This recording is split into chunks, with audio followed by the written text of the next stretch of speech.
जो कुंभ मेला तक पहुंच जाए, इतनी समय, सुविधा और सामर्थ्य जिसमें है वो भाग्यशाली है। और जो कुंभ के किसी भी एक स्नान की तिथि में पहुंच जाए वो अति भाग्यशाली है। अगर 6 स्नान वहां पर कर लें वो परम भाग्यशाली, महाभाग्यशाली है।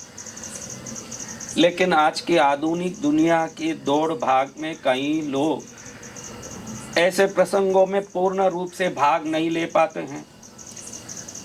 विशेष बात तो ये है, उस दान की शक्ति को तो आप दूसरी जगह परिवर्तित नहीं कर सकते, लेकिन वहां उस ग्रह संयोगों में, वहां जो उस तिथि के पर्व की शक्ति में जो ऊर्जा उत्पन्न हो रही है सूक्ष्म रूप से, जो नदी देवता हैं, ये सूक्ष्म शक्तियां हैं और सूक्ष्म शक्तियों को तुम कहीं भी आमंत्रित कर सकते हो।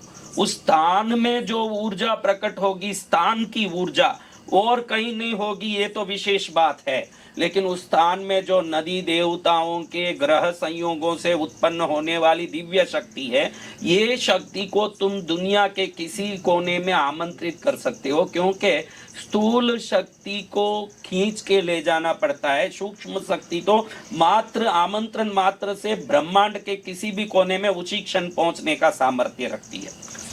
तो अगर आप किसी अनिवार्य कार्य से, अनिवार्य कारण से कुंभ स्नान तक नहीं जा पा रहे हो, सच में वो कारण आपके लिए बहुत अति आवश्यक है, और इस कारण आप दुविधा में हो कि मैं स्नान में नहीं जा पा रहा हूं, और आपके दिल में वो चटपटाहट है और उत्कंठा है कि मुझे वो स्नान करना ही करना है, तो अगर आप में वो भावना है और भक्ति है, तो निश्चित रूप से आप घर बैठे वो कुंभ स्नान का वहीं लाभ पा सकते हो। इसका शास्त्र में अद्भुत उपाय बताया गया है, और विशेष रूप से कैसे हम इन देवताओं को अपने स्थान पर प्रसन्न करके आशीर्वाद प्राप्त कर सकते हैं, ये विधान भी बताया गया है। कुंभ में, प्रयागराज के कुंभ में गंगा, यमुना और सरस्वती त्रिवेणी संगम का, 3 नदी देवताओं का महत्व है, और उन पर्वों में विशेष रूप से जुड़ने वाले ग्रह और नक्षत्रों का महत्व है। उज्जैन के कुंभ में शिप्रा का महत्व है, हरिद्वार में भागीरथी का महत्व है, गंगा का, और नासिक में गोदावरी का महत्व है। लेकिन शास्त्रों में एक श्लोक वर्णित है कि जब भी आप स्नान करो तो उस स्नान जल में आप स्पर्श करके गंगे च यमुने चैव गोदावरी सरस्वती नर्मदे सिंधु कावेरी जले अस्मिन् सन्निधिं कुरु, ऐसे कहते हो, तो उसी समय गंगा, जमुना, सरस्वती, गोदावरी, नर्मदा, सिंधु, कावेरी, अभी तो आप 3 नदियों के संगम में स्नान करने जा रहे हो, ये मंत्र बोल दोगे तो 7 नदियां आपके घर बैठे आपके घर के जल में आ जाएगी, उसी क्षण आएगी। विश्वास हो तो कटौती में गंगा है, और आप अगर ये विश्वास कर लेते हो, आसपास में कोई नदी हो, तालाब हो, कुआं हो, उन पर्वों में जब कुंभ मेला की तिथियों में स्नान हो रही है, उसी पर्वों में आसपास के नदियों में, जहां आप घर के पास कोई नदी हो तो वहां जाओ, कोई तालाब हो तो वहां जाओ, कोई कुआं हो तो वहां जाओ, अगर कुछ नहीं है तो घर में एक शुद्ध बर्तन में आप जल भर लो, शुद्ध जल छान के भर लो, उस जल में अपनी उंगलियों से स्पर्श करके ओम गंगे च यमुने चैव गोदावरी सरस्वती नर्मदे सिंधु कावेरी जले अस्मिन् सन्निधिं कुरु, 7 बार ये बोलिए और मन में प्रार्थना करिए कि गंगा, यमुना, सरस्वती, गोदावरी, नर्मदा, सिंधु, कावेरी आदि पवित्र करने वाले 7 नदी की देवियां इसमें प्रवेश करें और मेरा मंगल करें। ऐसे प्रार्थना करते हुए उस जल को दैविक बनाएं, फिर उस जल को अमृते अमृतोद्भवे अमृतवर्षिणी अमृतम श्रावय श्रावय स्वाहा। अमृत, हे अमृत, जल अमृत है, जल के बगैर जीवन नहीं है, मृत्यु हो जाएगी। तो अमृत क्या है? जल ही अमृत है। मृत्यु यानी मौत, अमृत यानी मृत्यु से हमको सदा के लिए अमर करने वाली वस्तु। हे अमृते अमृतोद्भवे, अमृत से उत्पन्न महाशक्ति, अमृत वर्षिणी, अमृत की वर्षा करने वाली, अमृतम श्रावय श्रावय स्वाहा, मेरे ऊपर अमृत की वर्षा करो। अब कुंभ जल का स्नान का महत्व ही अमृत से ही है। और इस जल पर जब आप नदियों को आवाहित करके बाद में बोलोगे ओम अमृते अमृतोद्भवे अमृत वर्षिणी अमृतम श्रावय श्रावय स्वाहा, अगर ऐसे बोलोगे 7 बार तो आपका घर बैठे अमृत गंगा जल का स्नान हो जाएगा।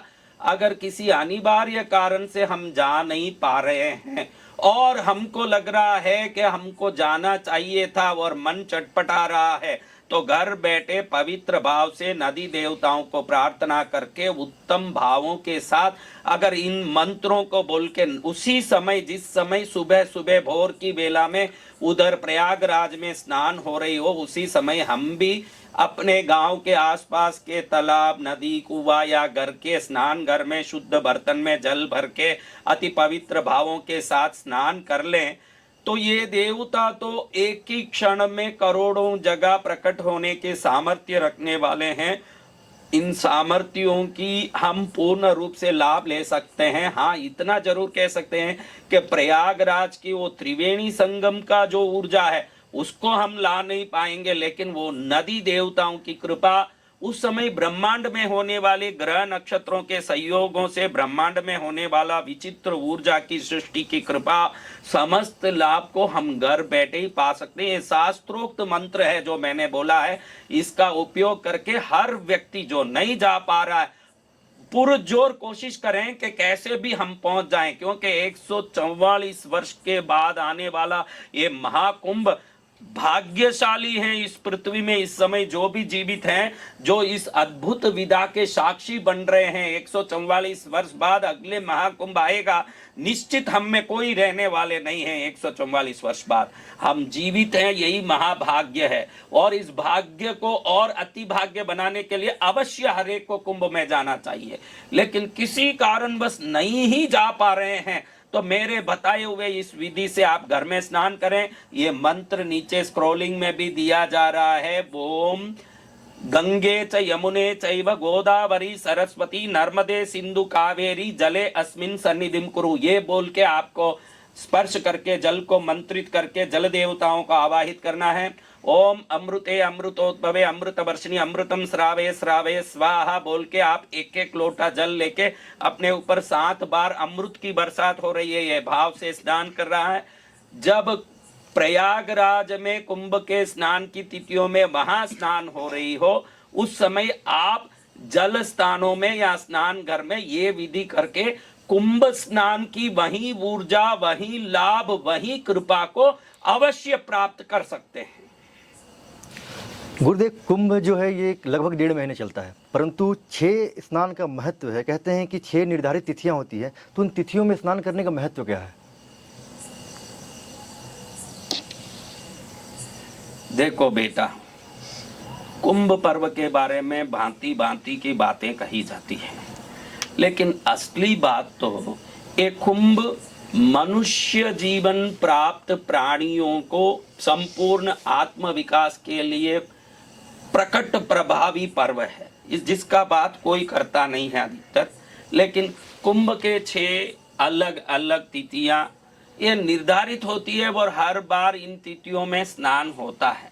ये तिथियों के दिनों में जो ब्रह्मांड में विचित्र ऊर्जा कुछ ग्रहों के संयोग से होती है।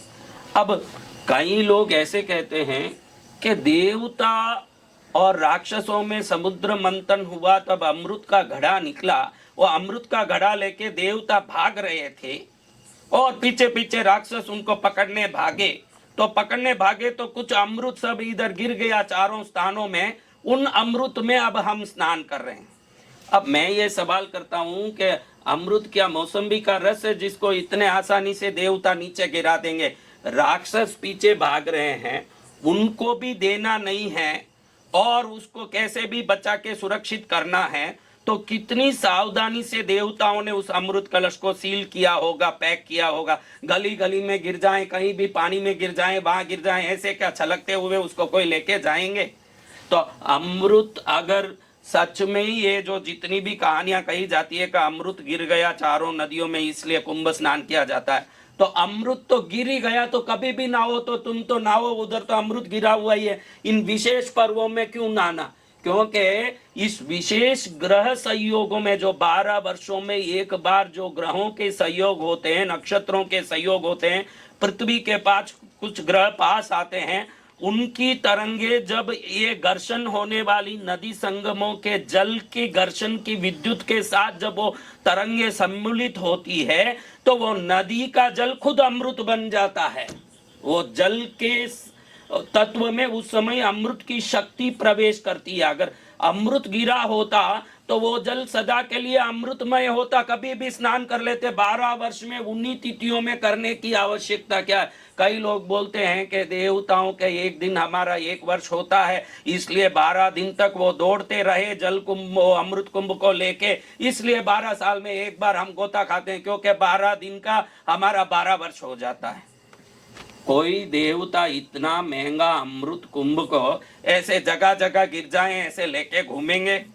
और क्या वही नदी तटों पर ही घूमेंगे और कहीं नहीं गिरा होगा वो अमृत? तो ये बातें इतनी उचित और विश्वसनीय नहीं लगती है। उचित और विश्वसनीय तो ये लगता है कि 12 वर्षों के बाद संयोग से होने वाला ग्रह का संयोग, नक्षत्र का संयोग, जल की तरंगें और एक नदी दूसरे नदी में मिलते समय उत्पन्न होने वाले विद्युत की घर्षण की शक्ति, ये सब संयोग मिलके उस जगह में ऐसी एक शक्ति प्रकट होती है। उस शक्ति में अगर तुम डुबकी लगा लो तो तुम्हारे जन्म मरण के चक्र को उत्पन्न करने वाले माया, मोह, क्रोध, काम आदि सभी विकारों से मुक्त होने के लिए तुम्हारे चक्र तैयार हो जाते हैं। शरीर के 6 चक्र, ये 6 चक्र की तैयारी ही 6 स्नान है। सीधी बात अगर तुमको कहूं तो 6 चक्र है हमारे शरीर में। स्नान कितने हैं बेटा? 6 गुरुदेव। तो 6 स्नान और 6 चक्र का कोई तो संबंध होगा जिसके बारे में कई दूर दूर तक कोई बात नहीं होती। अब देखो मैं तुमको बताता हूं। सबसे पहले पौष पूर्णिमा 13 जनवरी को प्रथम स्नान हुआ। पौष पूर्णिमा के दिन 13 जनवरी को वो प्रथम स्नान हुआ। और प्रथम स्नान को तुम देखते हो सोमवार के दिन, 13 जनवरी पौष पूर्णिमा सोमवार के दिन प्रथम स्नान हुआ। हमारे सनातन में प्रथम पूजा हम गणेश जी की करते हैं, यानी कुंभ का श्री गणेश प्रथम स्नान कहो, प्रथम दिन कहो कुंभ पर्व का, वो पौष पूर्णिमा को श्री गणेश हुआ। अब श्री गणेश यानी गणेश हमारे 6 चक्रों में सबसे नीचे पृथ्वी तत्व का चक्र, मूलाधार चक्र के भगवान है। यानी हमारा जो कोई भी कार्य शुरू होता है तो गणेश से होता है, और हमारे किसी भी आध्यात्मिक क्रिया की शुरुआत से हमारा मूलाधार चक्र जागृत होता है शरीर का। अब इस प्रकार से ये समझ आता है कि प्रथम चक्र जो है हमारा मूलाधार चक्र है, और प्रथम स्नान जो है 13 जनवरी पौष पूर्णिमा को हो चुकी है। हम वीडियो बहुत लेट बना रहे हैं, किसी कारण से साधना में रहते हैं, पूजा में रहते हैं, तो मन चाहे समय में बना नहीं पाते वीडियो। लेकिन जब हम बना रहे हैं जब तक तो 2 स्नान पूर्ण हो चुके हैं, क्योंकि एकदम 13 जनवरी और 14 जनवरी को ही 2 स्नान पूर्ण हो चुके हैं। तो 13 जनवरी का स्नान में जो डुबकी लगाते हैं उस समय की पौष पूर्णिमा की चंद्र की ऊर्जा, जल की ऊर्जा, ग्रह संयोग मिलके मूलाधार चक्र को जागृत करने वाला है प्रथम स्नान। और मूलाधार चक्र जब जागृत होता है और तुम स्नान को पूर्ण लाभ से करना चाहते हो तो मूलाधार चक्र का बीज मंत्र लम लम लम, ये पृथ्वी तत्व का मंत्र है। इससे हमारा अस्तित्व में बल बढ़ता है, हमारा अपना वर्चस्व बढ़ता है, हमारे जीवन का सही मायना समझ में आता है। तो इस दिन प्रथम स्नान करने वाले अगर लम का उच्चारण करते हुए प्रथम स्नान कर लें तो ये स्नान निश्चित अनंत कोटि लाभ देने वाला है। और प्रथम स्नान की तिथि मूलाधार चक्र को जागृत करने वाली वैज्ञानिक रूप से साबित तिथि है। और दूसरी तिथि दूसरे स्नान की देखो तो 13 के अगले दिन ही 14 जनवरी मंगलवार के दिन मकर संक्रांति को हो रहा है। अब मकर संक्रांति के स्थिति को तुम देखो, संक्रांति यानी संक्रमण शब्द से संक्रांति शब्द आया है, यानी सूर्य का किसी राशि में प्रवेश करना। सूर्य यानी कौन?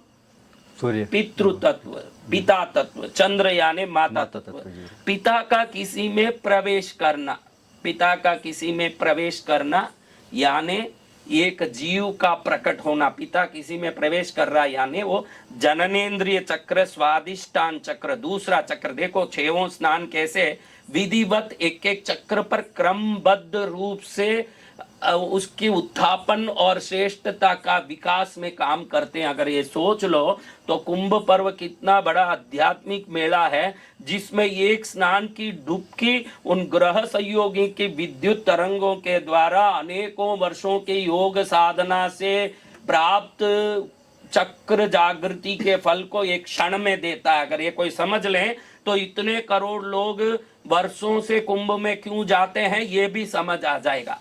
अब दूसरा ये चक्र है स्वादिष्टान चक्र। स्वादिष्टान चक्र यानी आपके लिंग के पीछे उसी स्थान पर जहां पर आपका जननेंद्रिय है, उसे पीछे जहां पर वो बिंदु है, वही स्वादिष्टान चक्र है, जो जल चक्र है। यहीं से पुरुष और स्त्री का संपर्क होता है। संपर्क बोलो, संक्रमण बोलो, संक्रांति बोलो, ये तीनों एक ही है। सूर्य का किसी राशि में प्रवेश हो, पुरुष का किसी स्त्री में प्रवेश हो, ये स्वादिष्टान चक्र को दर्शाता है। यानी दूसरा स्नान स्वादिष्टान चक्र को जागृत करने वाला स्नान है। इस स्नान के समय अगर वम वम वम बोलते हुए हम डुबकी लगाएं, पितृओं को तारने वाला, क्योंकि वहीं से वंश शुरू हुआ है, तो पहले जितने वंश हुए हैं, आगे जितने वंश होंगे, आगे के वंशों की शुभता के लिए, पहले गए हुए वंशों की सद्गति के लिए, हमारे जीवन की अध्यात्म ऊर्जा की प्राप्ति के लिए, स्वादिष्टान चक्र की जागृति के लिए, सबके लिए ये दूसरा स्नान अद्भुत, अलौकिक और अद्वितीय स्नान है जो हो चुका है। अब आप पूछोगे कि 2 स्नान होने के बाद आप वीडियो बनवा रहे हो महाराज जी। मैं साधक हूं भाई, मुझे तो स्वयं की पूर्णता और स्वयं की मुक्ति अत्यंत प्राथमिकता और युक्त कार्य है, उसके बाद ही मैं कोई कार्य करता हूं। मेरी मुक्ति और मेरी मुक्ति के लिए अध्यात्म शिक्षण प्रशिक्षण, इसी में मैं लगा रहता हूं। आज मुझे समय मिला, आज मैं कर रहा हूं।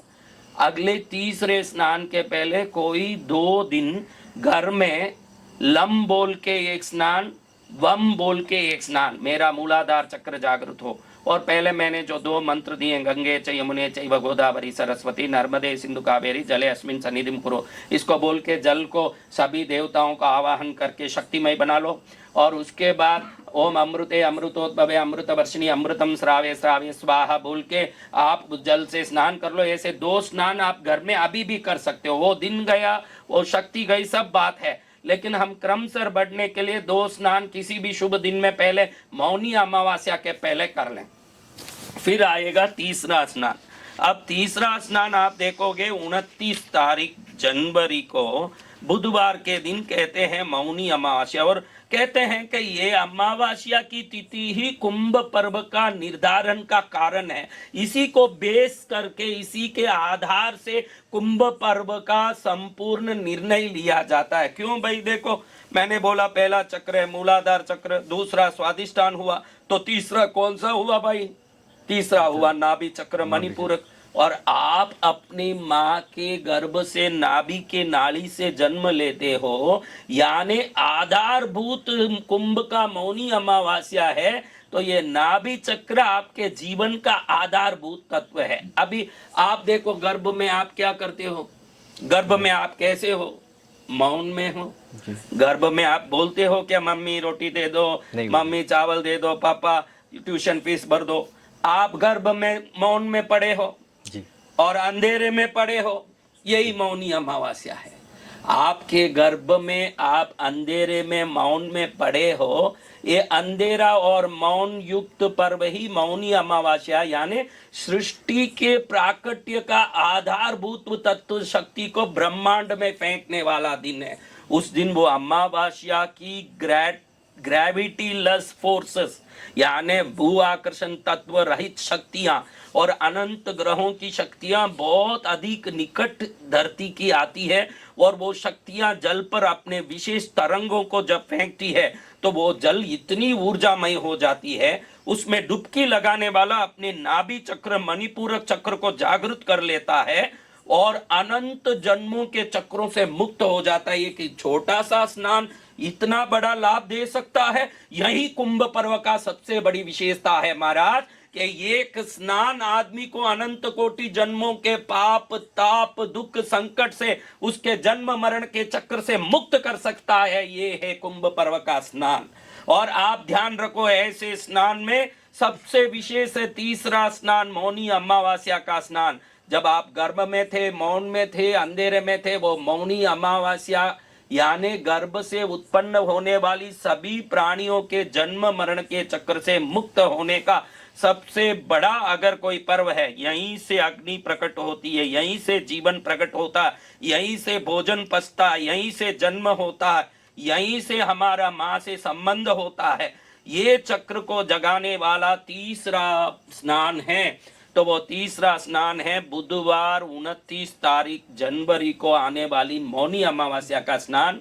भारतीय सनातन जनता पागल नहीं है जो करोड़ों की संख्या में डुबकी लगाने जाती है। आज तो हम हमारे पूर्वजों की देखा देखी में डुबकी लगाते हैं, लेकिन हमारे पूर्वजों ने वैज्ञानिक रूप से जान लिया था कि ग्रह संयोगों से प्राप्त दिव्य शक्ति उस जल स्रोत में डुबकी लगाना अनंतों जन्मों तक हिमालय में बैठ के योग साधना करके जिस चक्रों को जागृत करता है, वो चक्र जागृति अगर सही समय पर इस ग्रह संयोग में हो जाए मात्र जल स्पर्श से अनंत जन्मों की योग साधना का फल एक क्षण में मिलता है। ये कुंभ स्नान का सबसे बड़ी विशेषता है। और हर व्यक्ति को प्रार्थना करूंगा कि सब काम छोड़ो और कुंभ मेला में पहुंचो, यही आपके लिए फायदा करने वाली बात है। अगर छोड़ दिए तो बड़े नुकसान में हो। जाओ कुंभ में और करो भक्ति। अब आप देख रहे हो कि ये नाभि स्नान के बारे में मैंने बोला कि नाभि चक्र को जगाने वाला मौनी अमावस्या का स्नान है। इस समय जल में अग्नि जैसी ऊर्जाएं प्रकट होती है, क्योंकि ये नाभि चक्र को जगाने वाली ऊर्जा अलग अलग ग्रहों के पृथ्वी के निकट आने पर जल में उसके अलग अलग शक्तियां प्रवेश करती है और अलग अलग शक्तियां उस जल में अलग अलग प्रकार के शक्तियों को उत्पन्न करती है। इसलिए तीसरा स्नान जो मौनी अमावस्या में कुंभ मेला में जो भी करने जा रहे हो, रम बीज का उच्चारण करते हुए जाओ, क्योंकि वो आपको नाभि चक्र को जगाने में पूर्ण सहयोग करेगा। रम अग्नि बीज भी है, पाप नाशक बीज भी है और सभी पापों को जला के राख करने वाला बीज भी है। उस रम बीज को बोलते हुए डुबकी लगाओ आप कुंभ में। जरूर आपका कुंभ का तीसरा स्नान, देखो मैंने कहा कि कैसे क्रमबद्ध एक एक चक्रों को जगाने वाला ये स्नान है। पहले मूलाधार चक्र का 13 जनवरी का पौष पूर्णिमा का स्नान, दूसरा 14 जनवरी का देखो आप संक्रांति का स्नान स्वादिष्टान चक्र को जगाने वाला, तीसरा आप देखो 29 जनवरी को मौनी अमावस्या का नाभि चक्र मणिपूरक को जगाने वाला स्नान। अब आप देखोगे तो 3 फरवरी सोमवार को वसंत पंचमी का स्नान आता है। अब देखो कौन सा हमारा शरीर में ऐसी जगह है जो हरदम खुशी चाहता है, सुख चाहता है और आनंद चाहता है, वो है हमारा दिल, मन। जी गुरु। ये सब कौन चाहता है? हमारा दिल, हृदय। और वसंत पंचमी यानी क्या? चौथा स्नान का वसंत पंचमी यानी क्या? पृथ्वी हरी भरी हो, पशु पक्षियां चकचहाती हो और फसल लहलहाता हो और चारों तरफ आनंद उल्लास उत्साह सब पृथ्वी में प्रकट हो, यानी ये हृदय चक्र को दर्शाने वाला चौथा वसंत पंचमी का स्नान है। पहले मूलाधार, फिर स्वादिष्टान, फिर मणिपूरक, अब अनाहत चक्र। दिल्ली चाहता है कि सुख चाहिए, दिल्ली चाहता है आनंद चाहिए, ये दिल दीवाना है, सुख चाहता रहता है। तो ये सुख चाहने वाले दिल के अंदर होने वाली ऊर्जा को जगाने वाली है वसंत पंचमी का स्नान। कौन सा स्नान? वसंत पंचमी का स्नान। ये चौथा स्नान है दिल के चक्र को जगाने वाला, यानी इसमें जो डुबकी लगाएगा सच्चित आनंद, एक आनंद है भाई, सुबह में नया कपड़ा पहना मैंने, वो दिवाली थी, बहुत खुश हुआ, क्या नया कपड़ा पहना, और शाम को पटाखे लगाने गया और 4 चिंगारी कपड़े पर पड़ गई। खुशी भी पटाखों के साथ ही क्या हो गई, नष्ट हो गई गुरुदेव। जल के राख हो गई। तो अब ये खुशी कितने दिन टिकेगी पता नहीं। जो दिल की छोटी मोटी चीजों से प्राप्त खुशी है, गहना खरीद लिया, कपड़ा खरीद लिया, बंगला खरीद लिया, गाड़ी खरीद लिया, लेकिन खरीदा हुआ अगर थोड़े दिन में बाद में उसकी खुशी, नई गाड़ी ली सेठ साहब ने, कितने खुशी हुई उस समय, पूछो वो गाड़ी लाके खड़ा, आज वो खुशी है क्या उस गाड़ी में खड़ाते। लेकिन वो खुशी वसंत पंचमी के चौथे स्नान में है, जिधर डुबकी लगाने के बाद अनाहत चक्र जाग गया तो अजर अमर सत्य चित्त आनंद का आनंद देने वाला खुशी प्रकट हो जाए। तो ये चौथा स्नान, इसको हृदय चक्र को जगाने वाला स्नान है, अनाहत चक्र को जगाने वाला स्नान है। इस स्नान को यम, क्या बोलना, यम यम, यम मन में, मुंह खोल के बोलोगे पानी घुस जाएगा मुंह में, फिर बोलोगे कि आधा पानी मुंह में घुस गया, इसलिए मुंह बंद रख के मन में बोलो यम यम बोलते बोलते एक ऐसा स्नान करो, जाओ कुंभ में, लो मजा, आपको मिल गया असली कारण के कैसे कुंभ में मैं स्नान करूं और उससे फायदा कैसे हो जाए, इसको आप देख रहे हो। तो जाओ चौथा स्नान में, बसंत पंचमी में जाओ, मौनी अमावस्या में फिर वहीं रह जाओ, अंतिम स्नान तक आनंद लो। और मैं भी वहां कहीं ना कहीं आपको मिल ही जाऊंगा, मिलने जरूर आना मुझे, मैं आपको वहां कहीं ना कहीं मिलूंगा। मैं कहाँ वहां उसमें डेरा में हूँ, ये आप ढूंढ लोगे तो आप सामर्थ्यशाली हो। आपका सामर्थ्य का बहुत बड़ा परीक्षा है कि गुरु महाराज कुंभ में कहाँ विराज रहे हैं, क्योंकि हमारा कोई जोरदार प्रचार नहीं होता, ना मीडिया का कवरेज नहीं होगा, वो तो सब IIT बाबाओं के न कुंभ सुंदरियों के होंगे। संतों की तो भक्ति अंतर्मुखी हो, वो ही अच्छा है।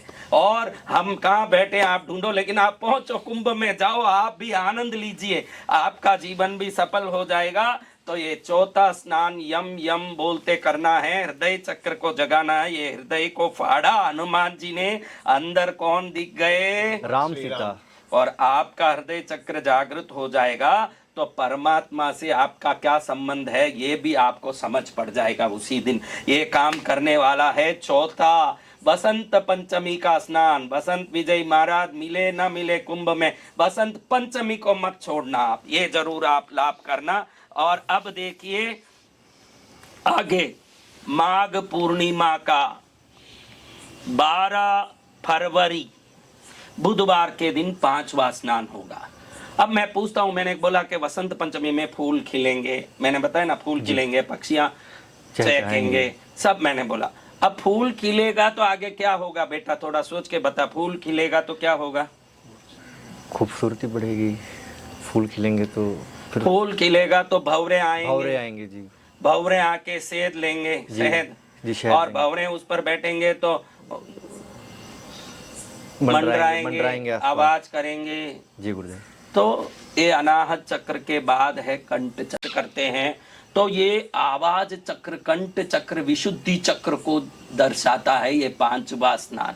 5वां स्नान है 12 फरवरी बुधवार माघ पूर्णिमा के दिन। पूर्णिमा का खिला हुआ चांद इन भंवरों के चारों तरफ गुंजायमान, वो गुंजायमान हमारे कंठ के आवाज से संबंध रखता है, यानी ये स्नान विशुद्धि चक्र को जगाने वाला। देखो एक एक स्नान क्रमशः कैसे अपने शरीर के एक एक चक्रों को क्रमबद्ध रूप से जगा रहे हैं, यानी मनुष्य जन्म को सफल करने, मूर्छित चक्रों को जागृत करके मनुष्य जन्म के लक्ष्य को समझाने के लिए और समझे हुए लक्ष्य को पूर्ण करने के लिए अगर कोई एकमात्र सुलभ साधन है तो वो कुंभ स्नान है, सुलभ साधन है।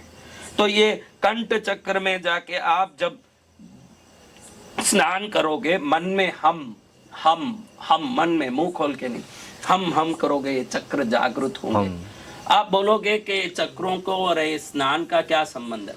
देखो हर एक चक्र अलग अलग पांखुड़ियों का स्वरूप लेके एक पुष्प की तरह खिला हुआ है। मूलाधार चक्र 4 पांखुड़ियों वाला, स्वादिष्टान चक्र 6 पांखुड़ियों वाला, नाभि चक्र 10 पांखुड़ियों वाला, हृदय चक्र 12 पांखुड़ियों वाला, कंठ चक्र 16 पांखुड़ियों वाला, आज्ञा चक्र 2 पांखुड़ियों वाला, सहस्रार चक्र 1000 पांखुड़ियों वाले फूल का रूप लेके बैठा है। और जो शक्ति आती है उस समय इन स्नानों की तिथियों में, वो शक्ति इन चक्रों को जगाने की अनुकूल शक्ति है।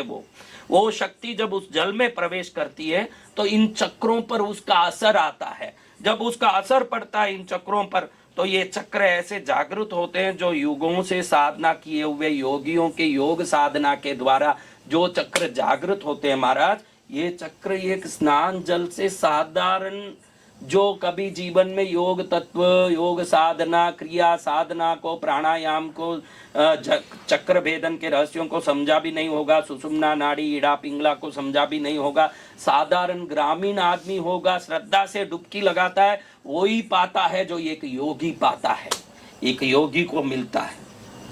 ऐसे कुंभ में जाना के नहीं सोचो, ऐसे महाकुंभ आया जहां एक ग्रामीण व्यक्ति हो, ये कि एक महायोगी हो, सबको गंगा माँ समान रूप से शक्ति दे रही है उस जगह में। जैसे एक माँ घर में बैठ के आए हुए बच्चों में 4 बच्चे आए हैं, एक पायलट है किसी एयरलाइंस में, एक सरकारी ऑफिस में काम कर रहा है, तीसरा किसान है कहीं खेती करके अभी घर पहुंचा है थका हुआ, चौथा बेकार घूम रहा है। तो माँ भेद रहित, भेदभाव रहित सबको समान रूप से जैसे खिलाती है, कुंभ में ये त्रिवेणी संगम में भगवती गंगा यमुना सरस्वती सबको भेदभाव रहित खिला रही है। और ये भेदभाव रहित जो अन्न बट रहा वहाँ शक्ति रूपी अन्न, उसको सही बटने में जो हमारे आदित्यनाथ योगी जी और जितना सरकारी तंत्र काम कर रहा है उनको भी धन्यवाद है कि इतना अद्भुत कुंभ को हमारे इसी जीवन में देखने का अवसर आप लोगों ने प्रदान किया। एक संत ही जान सकता है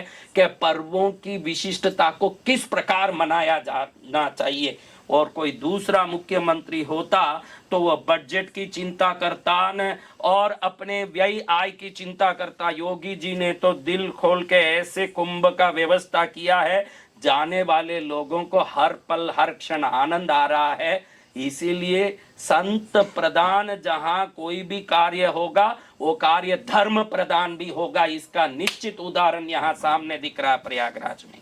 तो ऐसे प्रयागराज में 5वां चक्र, विशुद्धि चक्र को जगाने वाला 12 फरवरी को बुधवार को माघ पूर्णिमा के दिन 5वां स्नान, 5वां चक्र, पहला स्नान पहला चक्र, दूसरा स्नान दूसरा चक्र, तीसरा स्नान तीसरा चक्र, चौथा स्नान चौथा चक्र, 5वां स्नान 5वां चक्र। आप लोग इस वीडियो को जो देख रहे हो, आप चक्रों के बारे में जान नहीं पाए या योग शास्त्रों के बारे में जान नहीं पाए, इसको जरूर सुनना, क्योंकि हमारे मनुष्य जीवन की मुक्ति का लाभ इन चक्रों के भेदन से ही है। स्वयं के अस्मिता का समझ और स्वयं के जन्म का रहस्य का समझ, ये 2 आने के बाद ही जन्म मरण के चक्र से मुक्त हो सकते हैं। कुंभ मेला अति विशेष है, ये मैं अभी बाद में बताऊंगा, लेकिन अब 6ठे चक्र के बारे में, 6ठे स्नान के बारे में, अगर 6ठे स्नान के बारे में जाओ तो वही अंतिम स्नान है। जैसे पहले स्नान के समय पर पहला दिन शुरू हुआ, अंतिम स्नान के दिन अंतिम दिन समाप्त हो रहा है ये कुंभ पर्व, वो है 26 फरवरी बुधवार को महाशिवरात्रि। उसी दिन कुंभ पर्व समाप्त भी हो जाता है। यानी ये क्या बताता, अभी क्रम से 5 चक्रों में स्नान का हम शक्ति देखते आए हैं। अब 6ठा स्नान, यानी अभी तुम लोग खुद ही देख के समझ लिए होंगे कि अब ये 6ठा चक्र को दर्शाता है। शिव तत्व और शक्ति तत्व यहाँ स्थापित होता है ये सहस्रार चक्र में। महाशिवरात्रि क्या है, शिव मंदिरों में जा जाके शिवलिंग का अभिषेक करो, ऐसा है। उस दिन ध्यान में बैठोगे तो उस दिन के ग्रह संयोग और वहां ब्रह्मांडीय ऊर्जा अति तीव्र मात्रा से ऐसे धरती में उतर के हमारे इस केंद्र से नीचे उतर के पिट्यूटरी ग्लैंड जिसको कहते हो आज्ञा चक्र इधर प्रवेश करता है। यहाँ से वो पूरा यहाँ ऊपर से नीचे तक ऐसे गोलायमान होके चक्कर खाता रहता है। वो लिंग रूप में अपनी शक्ति को यहाँ आविर्भूत करता है। यहाँ से यहाँ तक 2 अंगुल में वो लिंग प्रकट होता हर जीव में। अगर हम पूजा पाठ करके शिव भक्ति करने के बाद थोड़ा समय ऐसे बैठ जाएं तो वो ऊर्जा हर एक मनुष्य में जो सीधा खड़ा होता है, जो तिर्यक प्राणी नहीं है, उन सब में वो ब्रह्मांडीय ऊर्जा उस दिन रात में घूमती है। इसीलिए कहते हैं कि महाशिवरात्रि में रात में सोना नहीं चाहिए। क्यों कि जो सो जाएगा वो तिर्यक प्राणी यानी तिरछा हो जाएगा, तिरछे प्राणी में वो ऊर्जा घुसेगा नहीं, और जो सीधा बैठेगा उसमें ये ऊर्जा यहाँ से घुस के यहाँ तक 2 अंगुल में लिंग का रूप धारण करता है। यानी छठा स्नान आज्ञा चक्र से शुरू करके सहस्रार चक्र की मुक्ति तक पहुंचने वाली दिव्य ऊर्जा को हम में स्थिर करने का काम करता है। महाशिवरात्रि के अंतिम दिन जो भी स्नान की डुबकी लगाएगा, शिव तत्व को, परम प्रभु की कृपा को अनंत रूप से अपने में स्थापित कर लेगा। इससे बढ़िया महाऊर्जा इस संसार में क्या होगा। यानी एक एक चक्रों को क्रमशः जगाते हुए वो स्नान का जो तिथि है अंत में वहां पहुंचता है जहां ये मुख्य चक्र, जहां से मुक्ति का संबंध है, जहां से हमारे इस ईश्वरीय ऊर्जा का संबंध है, वहां जाता है। वहां हर एक व्यक्ति में महाशिवरात्रि में ये ऊर्जा प्रवेश करता है, तेरे में भी, तेरे में भी। अभी जो रसोई बनाने नहीं आए उनको हम करेला, भिंडी, सब्जी, तेल, मसाला दे भी दें तो क्या फायदे का भाई, वो तो जानता नहीं। वैसे ही इन ऊर्जाओं को, शिवरात्रि के तत्व को जो लोग नहीं जानते हैं, वो व्रत, उपवास, पूजा पाठ, अनुष्ठान सब करके भी उस शक्ति को अपने में स्थापित नहीं कर पाते हैं। और वो नहीं जानने वाले, शक्ति स्थापना की विधि नहीं जानने वाले को भी, साधारण से साधारण व्यक्ति को भी अनायास रूप से शक्ति को प्रवेश कराने का अगर कोई तत्व है इस संसार में, तो ये छठा कुंभ का स्नान है, ये महास्नान है। इस स्नान को करते समय ओम का उच्चारण करना चाहिए। प्रथम चक्र, प्रथम स्नान में लम का उच्चारण, दूसरे स्नान में वम का उच्चारण, तीसरे स्नान में रम का उच्चारण, चौथे स्नान में हम का उच्चारण, पांचवें स्नान में यम का उच्चारण, छठे स्नान में ओम का उच्चारण करते करते करते करते ओम ओम ओम ओम करते ओमकारमय तत्व से, नाद बिंदु कला से युक्त होकर के जब हम साधना करेंगे, एक छोटी सी डुबकी लगाएंगे, करोड़ों लोगों में हम वहां एकत्रित होकर के हम भी एक डुबकी लगा रहे हैं। वहां का जल, वहां की व्यवस्था कुछ देखने की जरूरत नहीं है, उस जल में छुपी हुई तरंगों की शक्ति को देखने की जरूरत है। जब वो शक्ति हमारे में प्रवेश करेगी, वो स्नान धीरे धीरे अनंत जन्मों के चक्रों से हमको मुक्त करने वाला महास्नान बनेगा। यही वो 6 चक्रों में जागृति लाने वाले 6 स्नान की तिथियों का रहस्य है, जिसका कहीं कोई किसी पुस्तक में या किसी के मुंह से कभी कोई उल्लेख नहीं होता है। इसलिए ये जानना अत्यंत आवश्यक है कि ये स्नान कितना बड़ा अध्यात्म उन्नति का लाभ करने वाला, हमारे आत्म अनुभव को प्रदान करने वाला दिव्य स्नान है। ये समझ पड़ जाए, हर व्यक्ति कुंभ में आए, हम भी आपको मिलेंगे। जय मां पद्मावती। गुरुदेव, कुंभ पर्व जो है ये 12 वर्ष में ही क्यों आता है?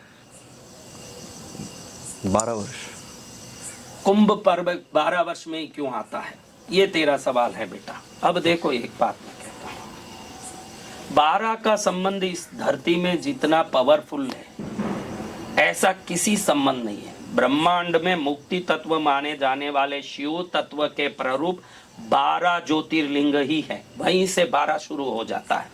ज्योतिर्लिंग कितने हैं भाई? 12।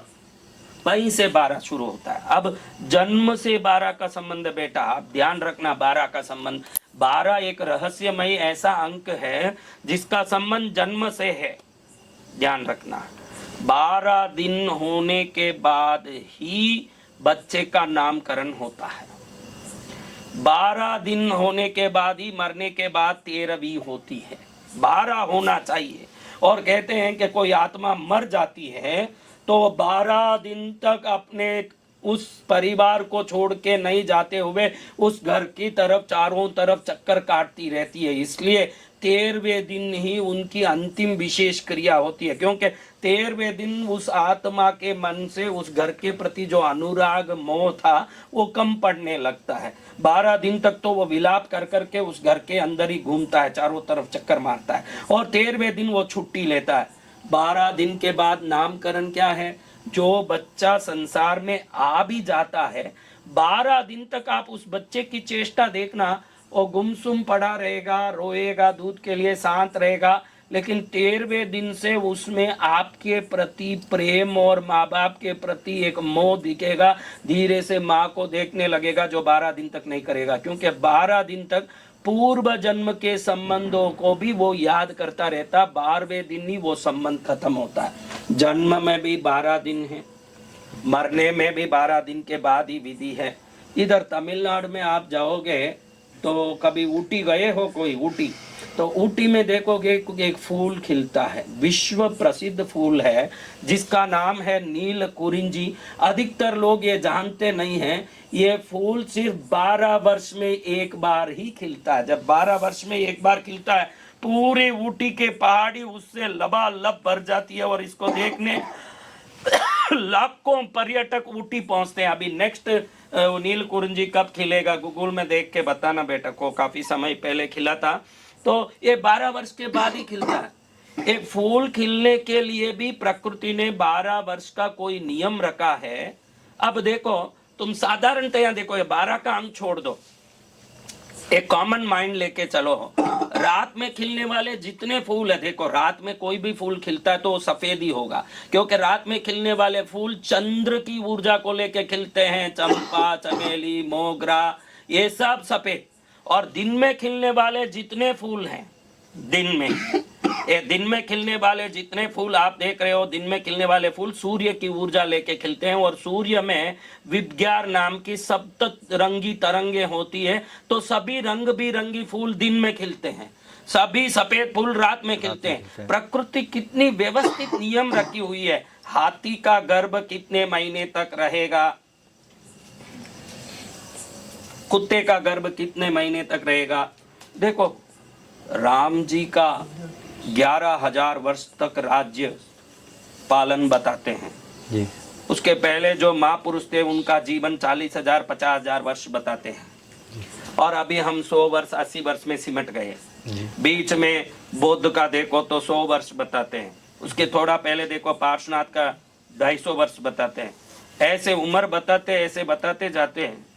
पार्श्वनाथ का 100 वर्ष बताते हैं, महावीर का 72 बताते हैं, और किसी का 500 वर्ष बताते हैं। ऋषभ देव का देखो तो कई लाखों वर्ष बताते हैं। अब सवाल ये है, लाखों वर्ष जीने वाले, 11,000 वर्ष तक 14,000 वर्ष तक राज्य करने वाले राम जैसे मर्यादा पुरुषोत्तम महापुरुष, या आज हम 80 वर्ष 100 वर्ष जीने वाले कोई भी व्यक्ति, सबका गर्भकाल जो 40,000 वर्ष 15,000 वर्ष जिए या आज हम 80 वर्ष जी रहे हैं, उनका भी गर्भकाल 9 महीना 10 महीना, और हमारा भी गर्भकाल 9 महीना 10 महीना। इसके बारे में कभी सोचा? जो 50,000 वर्ष जिया, जो लाखों वर्ष जिए, उनके भी गर्भकाल 9 महीना 10 महीना, और तू 80 वर्ष जिएगा 100 वर्ष जिएगा, तेरा भी 9 महीना 10 महीना। प्रकृति के नियम का इतना अटल सिद्धांत है, वो कभी बदलता ही नहीं है, ये कभी बदलता ही नहीं है। 12 वर्ष में एक बार ये जो फूल खिलता ऊटी में, उसका कुछ है 2030 में अब आगे खिलेगा ये फूल ऊटी में। गूगल में देखा तो 2030 में, अभी 2025 आ गया, 5 वर्ष में आप 2030 में कृष्णगिरी आओगे तो यहीं से पास में ही तमिलनाडु में क्या है, ऊटी जाके आप पुष्पों का आनंद ले सकते हैं, क्योंकि 12 वर्ष में एक बार ही आएगा वो फूल। अगर 12 वर्ष में एक बार प्रकृति किसी फूल को खिलाती है, न 11 हो सकता न 13 हो सकता है, तो जरूर उसमें कोई नियति का नियम है कि नहीं? वही नियति का नियम 12 वर्ष में एक बार कुंभ में भी काम करता है। मैंने पहले भी बोला कि देवता अमृत लेके भाग रहे थे, न राक्षस पीछे भाग रहे थे, न वो अमृत बराबर गिर गया। क्यों? वो बराबर पानी में ही गिरना, कहीं मट्टी में नहीं गिरना, वो पानी में ही गिरना। राक्षस को एक बूंद भी नहीं देना है। इतने सुरक्षा से उस अमृत कुंभ को लेके कोई भाग रहा हो तो उसको खुला छोड़ के ऐसे ही भागेगा, जो गली गली में गिरता जाएगा, नदी नदी में गिरता जाएगा। उसका पैकिंग क्या थोड़ा आधा पादा हुआ होगा। कोई अमृत कुंभ का कोई कारण नहीं है। इन 12 वर्षों में, हर 12 वर्षों में जो ग्रहों का सहयोग आता है, जो नक्षत्रों का सहयोग आता है, पृथ्वी के निकट कुछ ग्रह आते हैं, उनकी तरंगे पृथ्वी में ऐसी आती है कि उस जल में ही वो प्रवेश करती है। अभी आगे बताऊंगा कि 5 तत्वों में जल ही ऐसा तत्व है जो शक्ति को आकर्षित कर सकती है, ये बाद में बताऊंगा मैं अभी। लेकिन अभी पहले बताता हूं, हर 12 वर्ष में तुम्हारे शरीर का भी गठन का जो सिस्टम है, आपका बायोमेट्रिक सिस्टम आपका जो है, ये बदलता हर 12 वर्ष में। देखो आपके जीवन में कब कब 12 वर्ष के बाद आप एक सोचने के सामर्थ्य लाते हो। 24 वर्ष के बाद आपकी शादी होती है, 36 वर्ष के बाद आपको अपने परिवार की चिंता होती है, 48 वर्ष में मैं क्या क्या कर लिया, अब क्या क्या करना चाहिए सोच आती है, 60 वर्ष में आप थोड़ा अपने आप को शिथिल मानने लगते हो, 72 वर्ष में आप अपने कार्यों से मुक्त होने सोचते हो, 84 वर्ष में अंग शिथिल होने लगते हैं, 96 वर्ष तक आप रहे हो तो अंतिमता के निकट हो।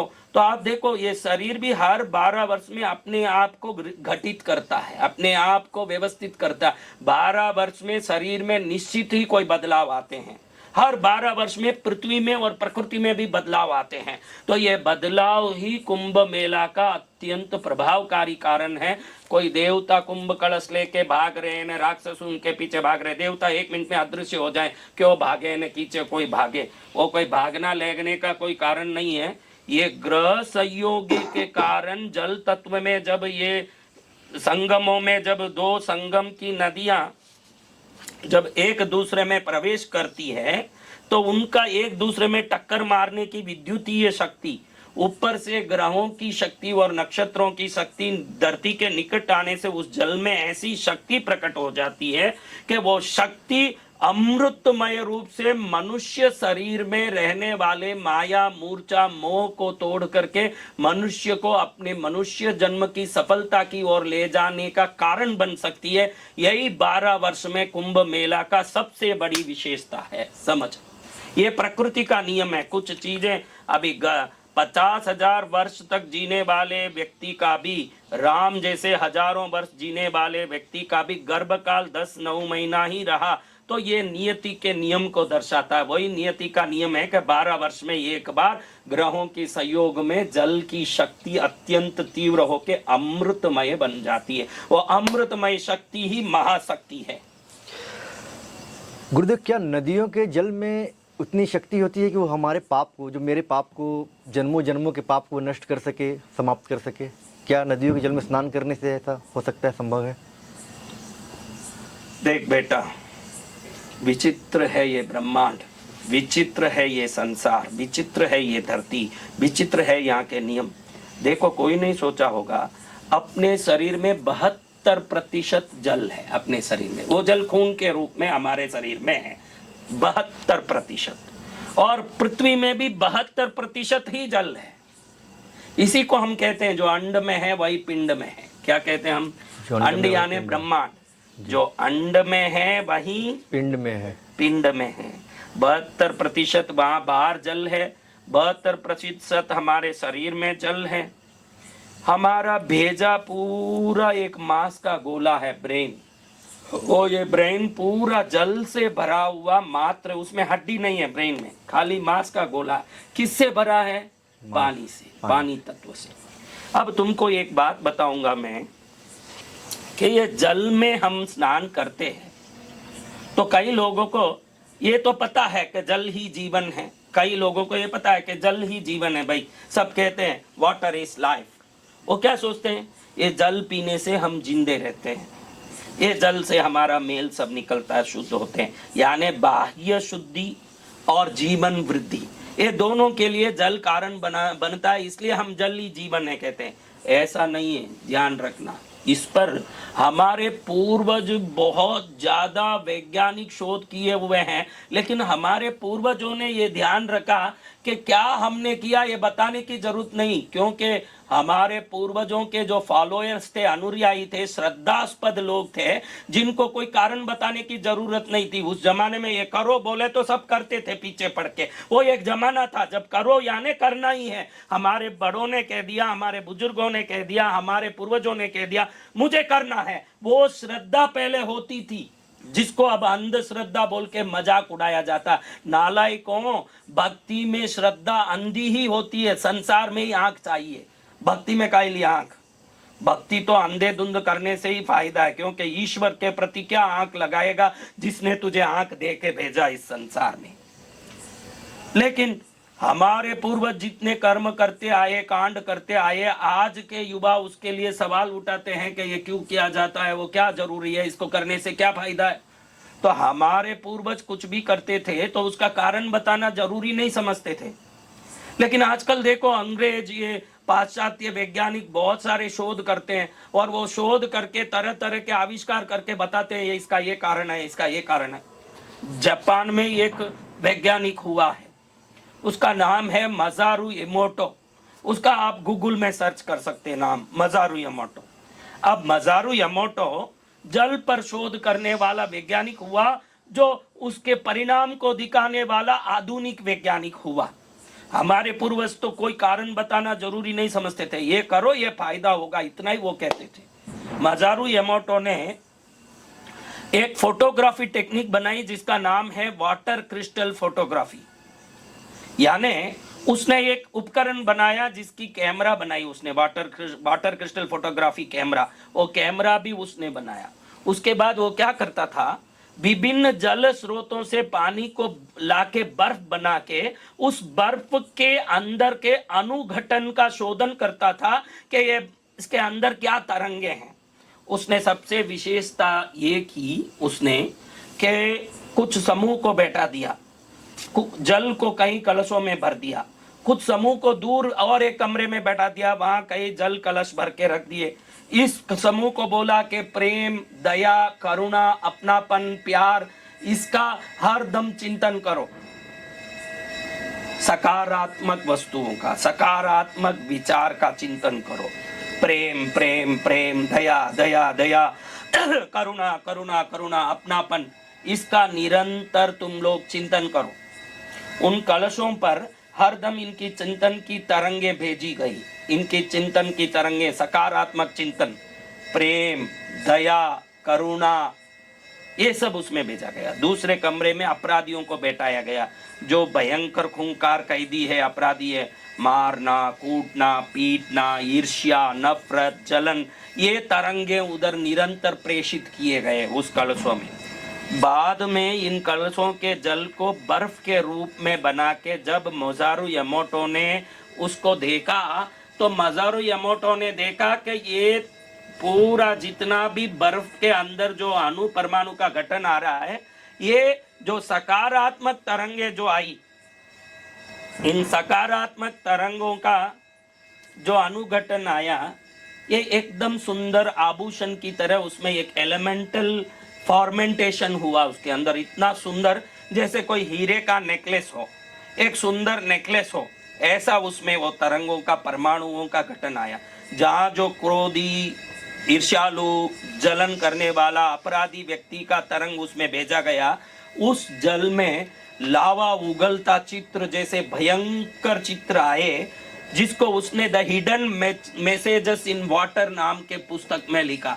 आप गूगल में जाके, सर्च इंजिन में जाके मजारू इमोटो के चित्र ऐसे डालोगे या the hidden messages in water डालोगे, तो वो फोटो आएंगे जो जल के अंदर लव, पीस, कंपैशन, काइंडनेस के फोटो आएंगे, उसमें वो सभी चिन्ह आएंगे, वो फोटो आएंगे जो फोटो प्रेम प्यार के तरंगों को जल ने खींचा।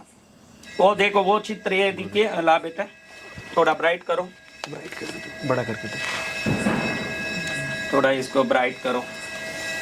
ये देखिए, ये कोई हीरा पन्ना नहीं है, ये कोई हीरा पन्ना नहीं है। पानी को बर्फ बना के उसने जो फोटो लिया, उसमें प्यार का जब तरंग भेजा गया तो पानी का अंदर का मॉलिक्यूल इस प्रकार का रूप लेके प्रकट हुआ। ये तो बच्चा बराबर नहीं निकला। इसको the photos of water photography डालो, देखो सब आएगा उसमें। और जो नफरत के तरंगे गई, जो खराब तरंगे गई, वो गलत तरंगे गई, वो सब फोटो में, जैसे वेल्कोनो में जो ज्वालामुखी में लावा उगलते पर्वत कैसे गंदे खराब आते हैं, वैसे आया। इससे एक रात में मजारू इमोटो ने ये साबित कर दिया कि पानी आपके भावनाओं को, आपकी ऊर्जा को खींचने का 5 तत्वों में सबसे एकमात्र और प्रथम शक्तिमय तत्व है।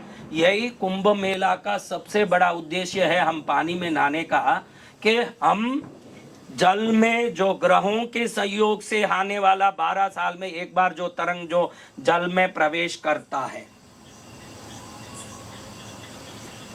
ये देखो, जब कंपैशन, आप में दया आती है, थैंक यू बोलते हो, जब आप अच्छी भावना रखते हो तो ऐसी तरंगे आती है। आप देखिए कैसे सुंदर, ये कोई गहने नहीं है, पानी के अंदर के मॉलिक्यूल्स ने ये रूप लिए हैं। वही देखो, किसी को आप बोलते हो you fool, I will kill you, I will kill you.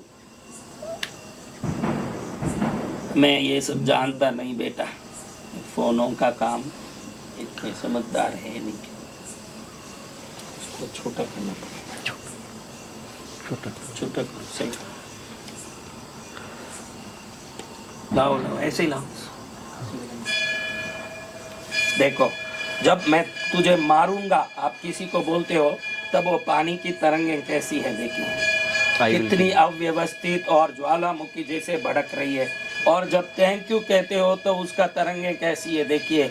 यानी आपके भावनाओं का असर प्रकृति के हर एक जगह तक पहुंचता है, लेकिन पानी उसको खींच के अपने में संरक्षित करता है, पानी सुरक्षित करता है।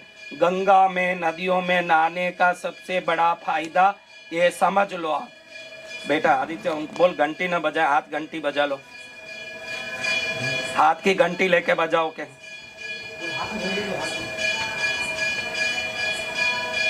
देख रहे हो पानी का ये फायदा। एक रात में पूरे पृथ्वी में विख्यात हो गया ये जल तरंगों की शक्ति का विज्ञान। तब पूरे पृथ्वी को मालूम पड़ा कि हमारे पूर्वज गंगा में, यमुना में नहाने क्यों बोलते थे। अब आपको बताऊं ये कारण।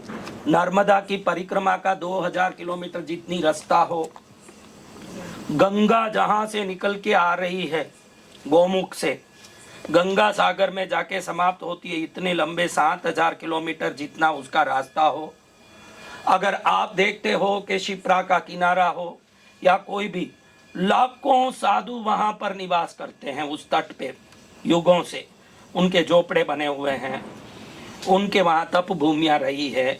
आज नर्मदा के रास्ते पर देखो कोई ना कोई साधु का आश्रम हर नर्मदा किनारे हर जगह है। गंगा किनारे गौमुख हिमालय से लेके लास्ट तक आओ, किनारे किनारे लग के सभी साधुओं के ही आश्रम दिख के आएंगे तेरे को, सभी साधु ही दिख के आएंगे। ये साधु क्या करते हैं?